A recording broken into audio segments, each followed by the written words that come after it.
I was stunned by how disrespectfully Nikki, my wife of 7 years, had just spoken to me. In mere minutes, it became painfully clear she had lost all respect for me. We were at a mountain resort for her older sister Kyron's 4-day bachelorette party. Kyron was about to walk down the aisle for the 3rd time, and I couldn't help but wonder how she convinced her current fiancé to marry her. Did she use her wealth as leverage or threaten legal action, given her profession as a lawyer?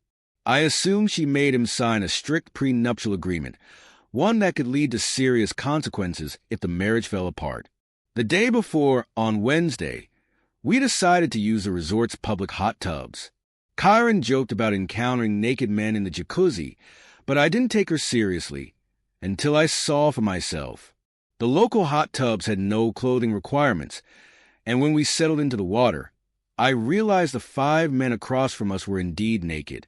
As they got out to dry off and lounge on the deck chairs, they seemed completely at ease with their nudity. One man in particular caught my attention. He was tall, muscular, with long hair tied back in a ponytail. He lay on the grass near the jacuzzi, one leg bent under him. His physique was impressive, to say the least. I noticed Nikki staring at him in fascination. Let me introduce myself. My name is Ned Carson, and my wife is Nikki. I'm 39 years old, and she's 32. I used to be a police officer until I was injured in the line of duty. Multiple gunshot wounds left me unable to continue service. During my recovery, I met Nikki, a physical therapist who helped me walk again. Though I still have difficulty moving, I manage. After leaving the force, I became a private investigator. Most of my work involves desk duties or sitting in a car, minimizing physical strain. Nikki and I started dating during my recovery. Over time, our relationship grew into love, and we got married. The early years of our marriage seemed perfect, at least to me. However, a few years ago, I was diagnosed with type 2 diabetes and high cholesterol. My 2-pack-a-day smoking habit only worsened my condition. The medications I took further complicated matters, affecting my energy and physical intimacy. Despite my efforts to quit smoking, my frustration only grew. Nikki was understanding at first, but over time, our physical relationship diminished. Lately, Nikki had become stricter, quick to criticize everything I did. Our intimacy had nearly vanished, and I felt my attempts to please her were futile. I hoped this mountain resort trip would help revive our bond, but it became clear that it was a lost cause. Watching Nikki flirt with the ponytailed man at the jacuzzi, I couldn't shake the feeling I'd seen him before. On Thursday, she mentioned she was going shopping with her sister, and I planned to play golf. Returning to our room earlier than expected, I showered and started packing. I wanted to surprise Nikki with a dinner invite and hoped it would lead to something more intimate. While getting dressed, Nikki walked in wearing a bathrobe. Her hair was wet, and her cheeks were flushed. "I thought you were going shopping with Kyron," I said. "My plans changed," she replied. "I went to the jacuzzi instead. Were there any men without clothes today?" I asked. "Yes," she said, smiling. "One of them was Ramon Torres. He works at a movie studio on the West Coast. You should meet him." The name clicked instantly. Ramon Torres didn't produce mainstream films. Instead, he was notorious for exploiting women in his adult films.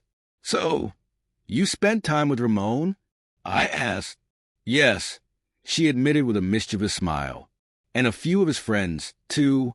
The shock settled in. "Did you like it?" I asked, my voice tight. "It was the most fun I've had in my entire life," she exclaimed. Her sharpness returned. "You have no idea how unbearable these past 2 years have been. I crave intimacy, and you can't even handle that half the time." The words hit me like a punch. "You know why," I said. "It's the medications the doctor prescribed." "It's not just the medications," she snapped. "You smoked, drank, and neglected exercise for years. Now we're both paying the price. I need a strong, confident man, not someone who avoids confrontation." I was speechless. Nikki continued, describing how Ramon told her to undress in front of everyone, and she did it. She even let them record her. "They're on their way here now," she taunted.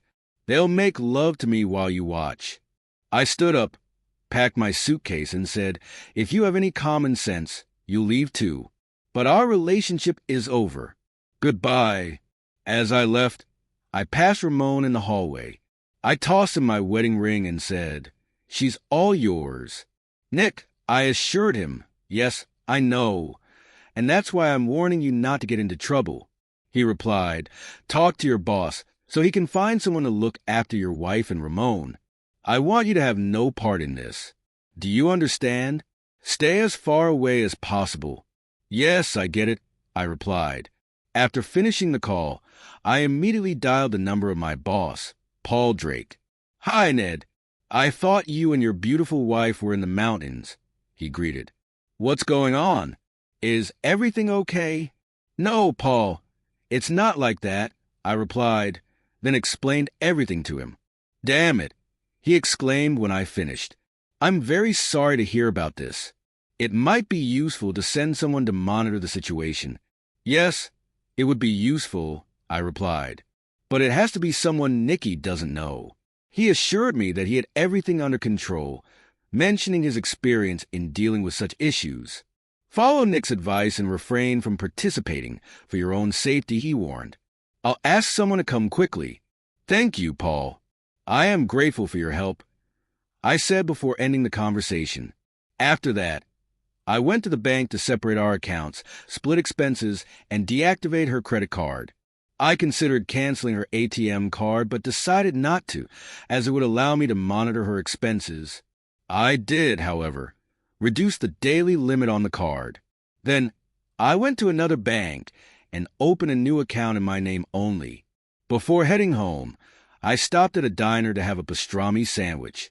At that moment, all I could do was wait. In the end, I made a decision. It was time to evaluate myself. I knew I needed to change something.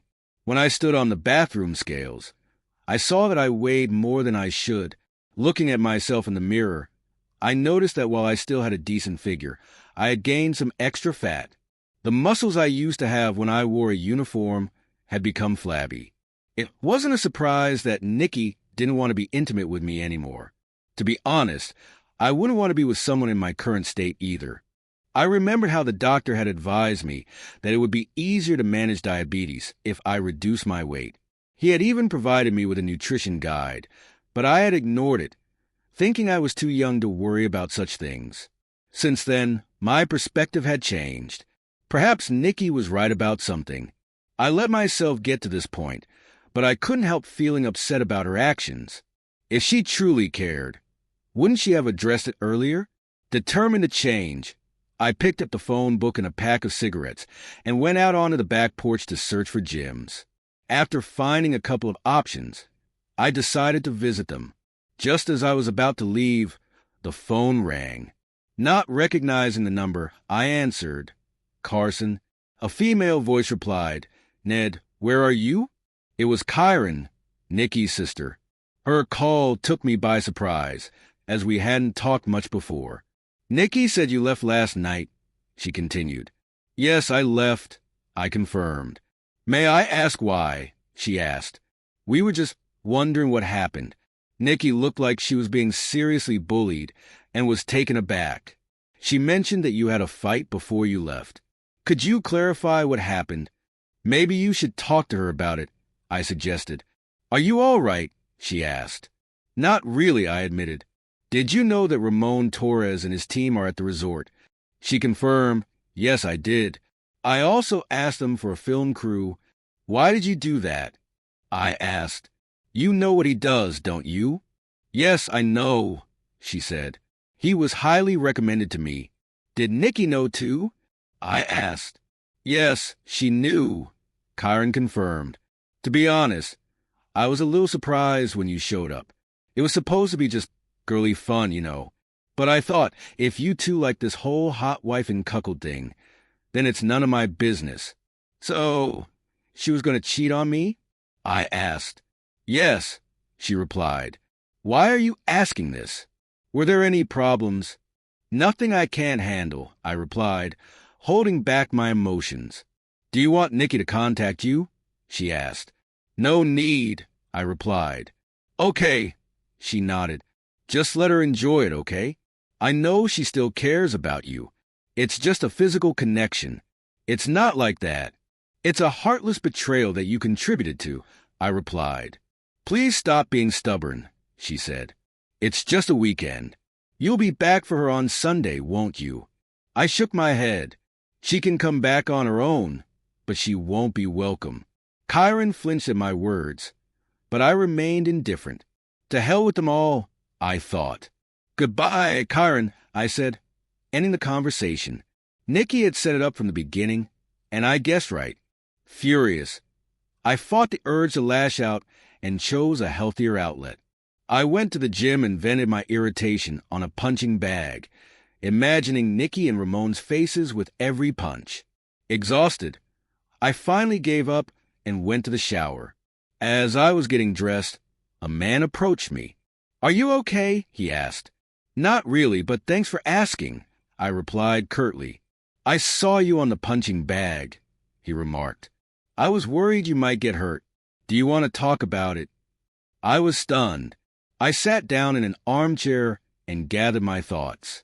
He sat next to me and listened attentively as I told my story.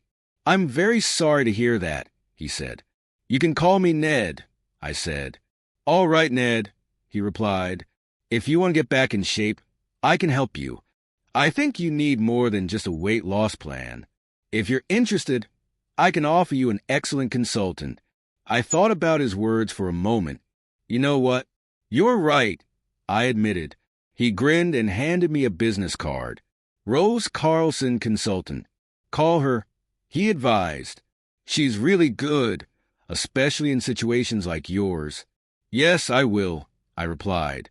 I set a daily limit on Nikki's card, reasoning that if she used it, I could trace her whereabouts.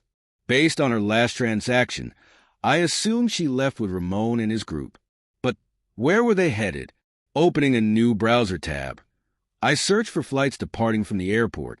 There was one to Los Angeles at 11 a.m., along with flights to Miami, San Francisco, Dallas, and Seattle. Knowing Ramon lived on the West Coast, I guessed they were heading there. Still, I couldn't confirm until she used her card again. I called Paul to update him. "We may have to wait until she uses a card again," I said. "She probably won't use it until tomorrow," he replied. "By then, she could be anywhere. Have you considered putting her on a wanted list?" Paul suggested. "The police won't act until at least 24 hours have passed," I responded. "All we can do now is wait." Paul asked if the video footage gave any clues.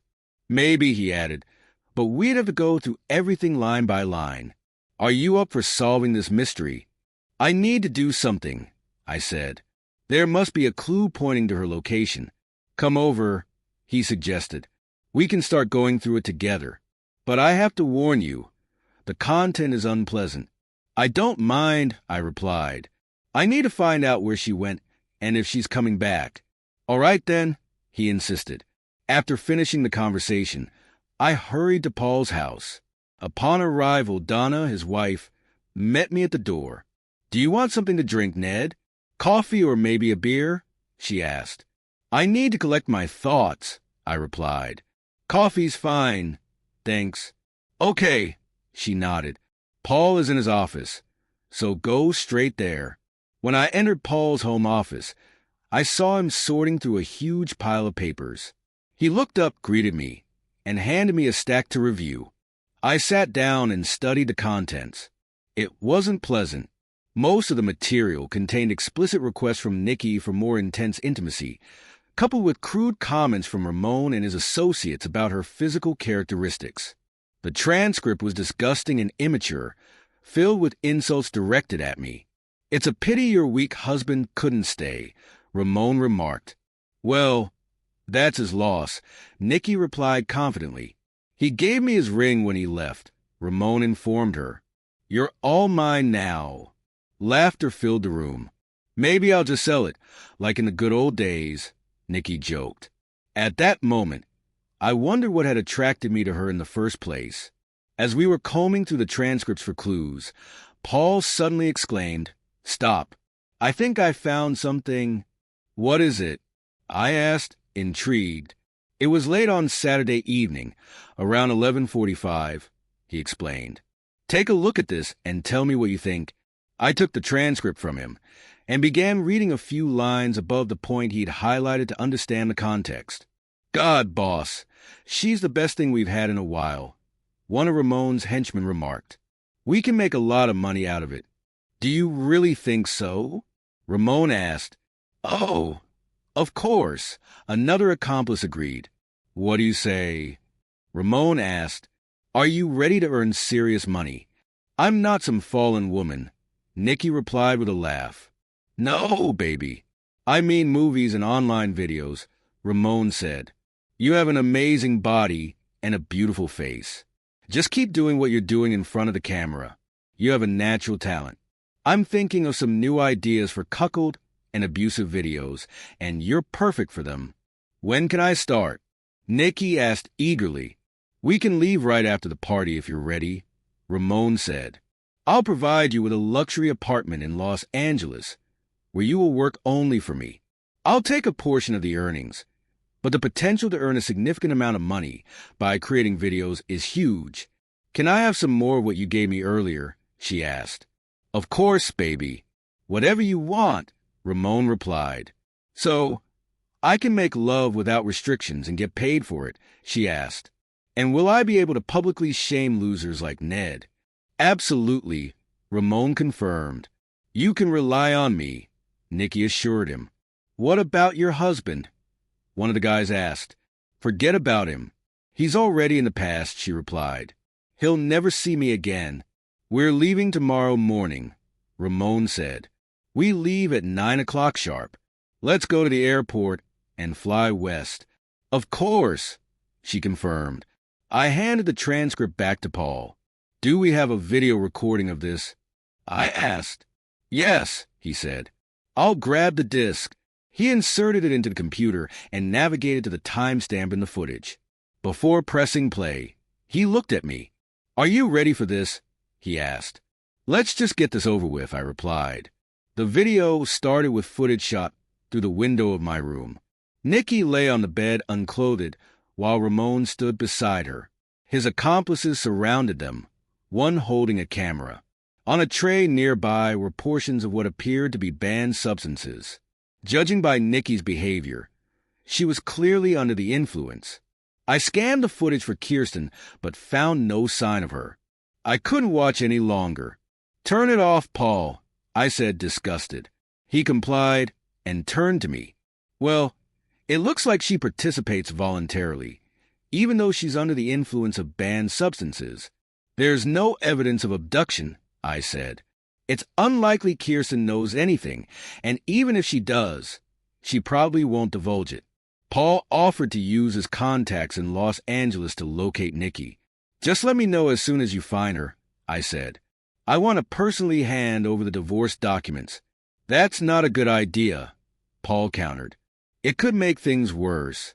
Reluctantly, I agreed to stay put. We shook hands, and I left, thanking Donna for the coffee on my way out. Later that evening, the phone rang. It was Kirsten. "Nikki just called me," she said. "She asked me to handle her interests in case you decide to file for divorce." "Do you know where she is now?" I asked. "She's in Miami," Kirsten replied, "but she'll be traveling frequently. She may not show up anytime soon." I pressed her for more information, but she claimed to know little about Nikki's plans. After ending the call, I contacted Nick, my lawyer, and shared the updates. He advised proceeding cautiously, suggesting we deliver the divorce documents to both Kirsten and Nikki to ensure no loopholes. I agreed, though my thoughts remained on Nikki, her decisions, and the tangled web she had woven. I had set a daily limit on Nikki's card, hoping that if she used it, I could track her whereabouts. The idea made my stomach churn, but it was the only lead I had. Based on her last transaction, I assumed she had left with Ramon and his group. But where were they headed? As I opened a new browser tab, a wave of helplessness washed over me.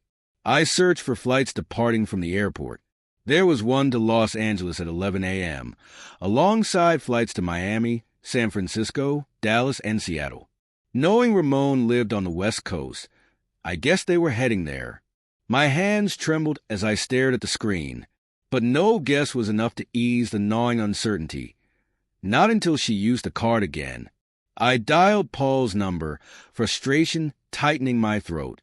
"We may have to wait until she uses the card again," I said, trying to suppress the anger bubbling inside.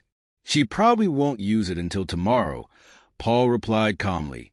"By then, she could be anywhere." I snapped, unable to hide my frustration. Paul's tone turned more serious. "Have you considered putting her on a wanted list?" I clenched my jaw, feeling a mix of annoyance and desperation. "The police won't act until at least 24 hours have passed," I said through gritted teeth. "All we can do now is wait. Are there any clues in the videos?" Paul asked, clearly searching for a solution. "Maybe," he added, "but we'd have to go through everything line by line. Are you up for it?" "I have to do something," I said, my voice thick with determination. "There has to be a clue pointing to her location." Paul's voice softened. "Come over. We can start going through it together. But I have to warn you, the content is unpleasant." "Unpleasant?" My mind raced with possibilities, each worse than the last. "I don't care," I said firmly. "I need to find out where she went and if she's coming back." "All right," Paul said. I hung up and headed to Paul's house, my heart pounding. The drive felt agonizingly long, every second dragging on like an eternity. When I arrived, Donna, Paul's wife, met me at the door with a kind but cautious smile. "Do you want something to drink, Ned? Coffee or maybe a beer?" she asked, her voice gentle. I sighed heavily, feeling the weight of everything pressing down on me. "I need to collect my thoughts," I muttered. "Coffee's fine. Thanks." She nodded sympathetically. "Paul is in his office, so go straight there." When I entered Paul's office, I found him hunched over a mountain of papers, his face grim. He looked up, greeted me briefly, and handed me a stack of documents.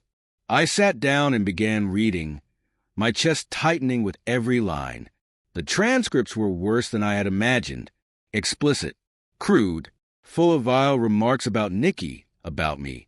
My stomach churned, a mix of anger and humiliation rising like bile. "It's a pity your weak husband couldn't stay," Ramon had remarked.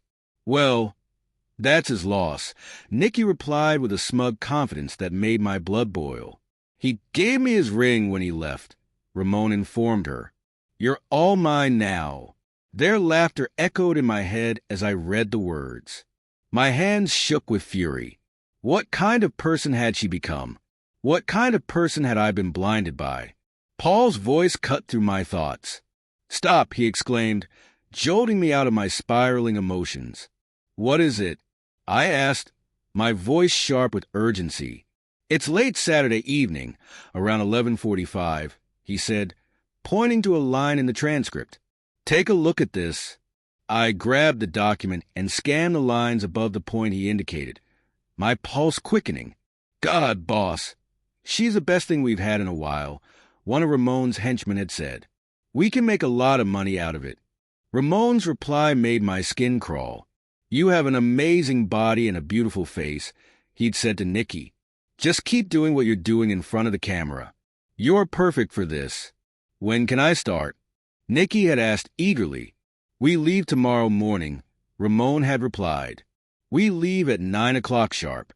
Let's go to the airport and fly west." I slammed the paper down, my chest heaving with rage. "Do we have a video recording of this?" I demanded. Paul nodded. "Yes." "I'll grab the disc." He inserted the disc into the computer and navigated to the timestamp. Before pressing play, he looked at me hesitantly. "Are you sure you're ready for this?" "Just play it," I snapped, my voice edged with anger.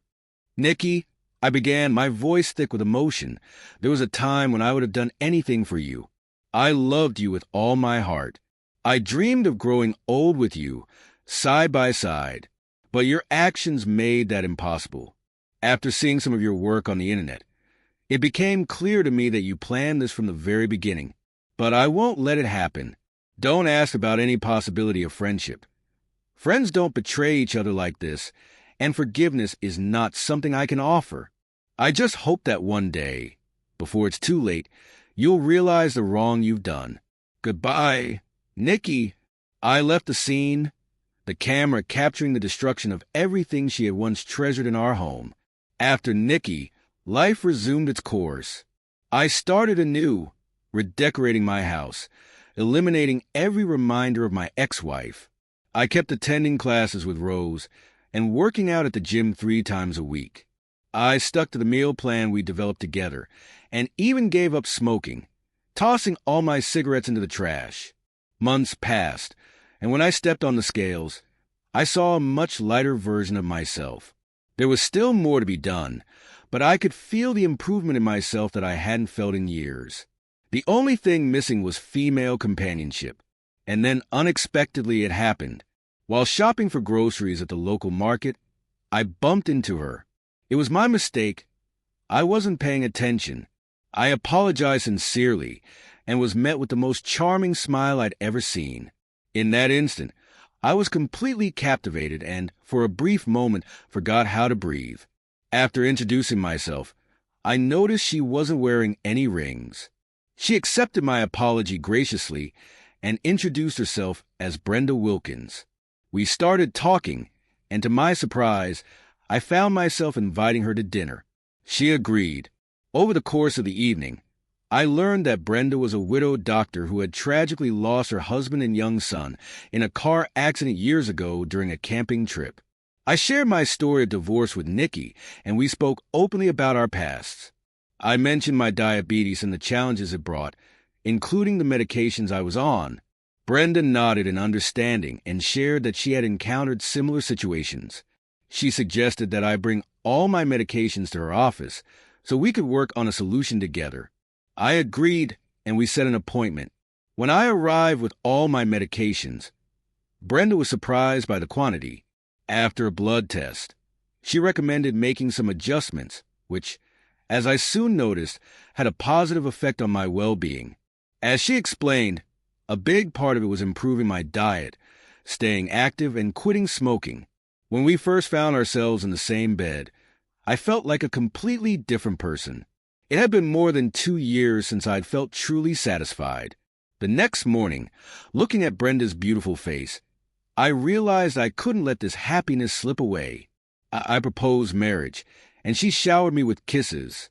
We sold our houses, merged our finances, and bought a new home in a developing area. A fresh start, leaving the past behind. Soon after our wedding, Brenda gave birth to twins, a son, Christopher, and a daughter, Julie. Life was good, and I found immense joy in being a father. 10 years later, our routine was interrupted by a knock on the door. When I opened it, I was surprised to find Kyron standing there, exhausted and weary. "It's good to see you again," she greeted me. "Good to see you too, Kyron," I replied, inviting her inside. She looked around the room as I introduced her to Brenda and the kids. "So, what brings you here?" I asked. "This is about Nikki," she started, and then added, "You were right about Ramon." "What happened?" I asked. "It took about 5 years, but as you predicted, he squandered everything to support her addiction," Kyron explained. "She started performing magic tricks on the streets. Unfortunately, women in her age and profession don't last in such conditions for long. She managed on her own for a while, but eventually she ran out of money and became homeless. She was found unconscious in an alley and taken to a rehab center. I found out a couple of months ago and arranged for her to come here. She has cancer, and there's not much time left. I never thought it would get that bad," I said. "We lost touch about 6 years ago," she explained. "The Los Angeles authorities contacted me, and I flew to visit her. She's not doing well." "I'm really sorry to hear that," I replied. "How can I help?" "She wants to meet with you," Kyron said. "She's hoping for one last meeting." I know you may not feel great about us, but please have the courage to grant her final request." Brenda looked concerned when I asked for her opinion. "What do you think?" I asked. "Kyron is right," she replied. "She deserves to be treated with dignity, and deep down you know it too." Brenda then asked about the severity of Nikki's cancer, to which Kyron responded, "It's very advanced. Doctors said that if they had caught it sooner, there might have been a chance. But now, they've given her only a few months, maybe even a few hours." I decided to visit Nikki. Brenda offered to accompany me, and I accepted. We quickly arranged care for the kids, and soon we were on our way. At the hospital, Kyron led us to Nikki's room. When I saw her, I was stunned. Nikki was unrecognizable. Her body frail and covered with tubes, her face pale and discolored. All the beauty she once had seemed to have vanished. As I stood by her bed, she slowly opened her eyes and whispered, "Ned, is it really you?" A tear rolled down her face. "Yes, it's me, Nikki," I confirmed. "Ned, I'm so sorry," she sobbed. "I ruined everything. I know you said you'd never forgive me, but please, I can't take the pain anymore. I'm sorry." While she cried, I realized what needed to be done, even though it was the hardest thing I'd ever had to do. I sat beside her, took her cold hand in mine, and said softly, "It's all right, Nikki. I forgive you." She clutched my shirt tightly, her tears soaking through. I hugged her, comforting her as she cried on my shoulder. A nurse soon entered the room, administered an injection, and said, "This will help her sleep."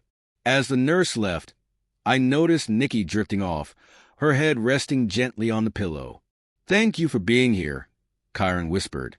"You're welcome," I replied softly. "How long will you stay?" she asked. "I'll stay until the end," Kyron answered quietly. I nodded, understanding the gravity of the situation. Kyron then shared more details about Ramon's fate. After he had discarded Nikki, he hired another woman. In a tragic turn, he brutally dealt with her. A newspaper article reported that his mutilated body was found in an abandoned warehouse. I quickly skimmed through the article and was stunned by the details. "Are they sure?" I asked. "Yes," Kyron replied. "He was seen leaving the warehouse, but they acquitted him, citing temporary insanity." "I understand how they came to that decision," I said, my voice heavy. "I wanted to do that to him myself." "I'm sorry, Ned," Kyron said, regret in her voice. "It's okay," I responded softly. As we continued talking, she confessed, "Watching the video you shared with me made me realize the consequences of betrayal. Before, I thought it was just about my satisfaction. But now, I see the pain it causes." She turned to Nikki and added, "Thanks to you, I've changed so much in the last 10 years. "I'm glad to hear that, Kyron," I said, embracing her. "Take care of yourself, Ned," she said softly. Then, turning to Brenda, she added, "And take care of my ex-in-law." "I will," Brenda assured her, hugging her back. We left the building and headed to the car. As we buckled our seatbelts, Brenda asked, "Are you okay?" "Yes, I'm fine," I said, starting the engine. As we drove home, I couldn't stop thinking about Karma.